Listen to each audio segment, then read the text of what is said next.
Hello everyone, I'm Shaira Di Tayag and I will discuss ocean currents, which is under the natural causes of climate change. Ocean currents are driven by a range of sources: the wind, tides, changes in water density, and the rotation of the earth. The topography of the ocean floor and the shoreline modifies those motions, causing currents to speed up, slow down, or change direction. Ocean currents fall into two main categories: surface currents and deep ocean currents. Surface currents control the motion of the top 10% of the ocean's water, while deep ocean currents mobilize the other 90%, though they have different causes.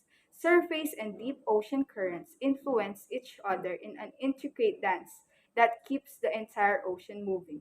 Near the shore, surface currents are both driven by winds and tides, which draw water back and forth as the water level falls and rises. Meanwhile, in the open ocean, wind is the major force behind surface currents. As wind blows over the ocean, it drags the top layer of water along with it. In fact, water as deep as 400 meters is still affected by the wind at the ocean surface. If you zoom out to look at the patterns of surface currents all over the Earth, you'll see that they form big loops called gyres, which travels clockwise in the northern hemisphere and counterclockwise in the southern hemisphere. That's because of the way the Earth's rotation affect the wind patterns that give rise to these currents. If the Earth didn't rotate, air and water would simply move back and forth between low pressure at the equator and high pressure at the poles. But as the Earth spins, air moving from the equator to the North Pole is deflected eastward, and air moving back down is deflected westward. The mirror image happens in the southern hemisphere, so that the major streams of wind form loop like patterns around the ocean basins. This is called Coriolis effect. The wind pushed the ocean beneath them into the same rotating gyres. And because water holds onto heat more effective than air, these currents help redistribute warmth around the globe. Unlike surface currents, deep ocean currents are driven primarily by changes in the density of water. As water moves towards the North Pole, it gets colder. It also has a higher concentration of salt because the ice crystal that form trap water while leaving salt behind.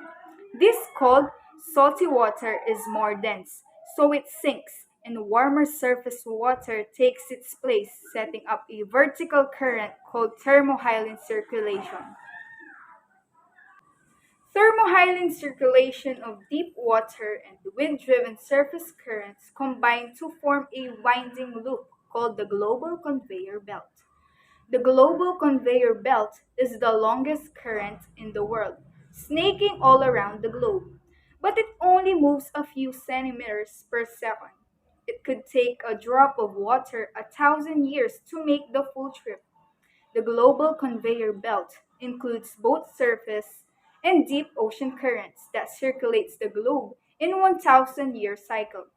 This circulation is the result of two simultaneous processes: warm surface currents carrying less dense water away from the equator toward the poles, and cold, deep ocean currents carrying denser water away from the poles toward the equator.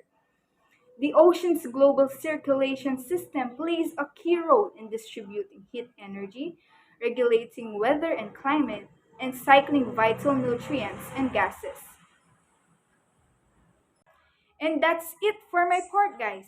Thank you very much for listening and hope you learned something. God bless.